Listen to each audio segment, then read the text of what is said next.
vlastnej prednáške som sa zameriaval najmä na funkčné a degeneratívne ochorenia chrbtice a snažil som sa priblížiť túto problematiku všeobecným lekárom.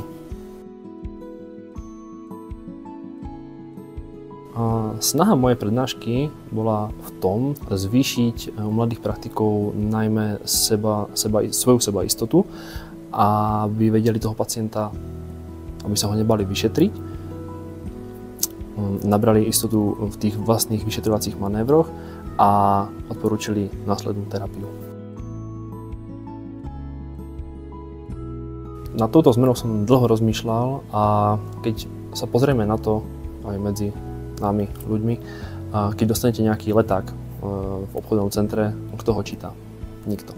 Čiže skôr nejaký väčší tlak na edukáciu pacientov via nejakých videí alebo edukačných materiálov, ktoré budú napríklad aj v bežnom vysielacom čase nejakej televízie a zvýšiť povedomie pacientov alebo ich edukáciu ohľadom ich zdravotného stavu a presunúť väčšiu zodpovednosť na samotného pacienta.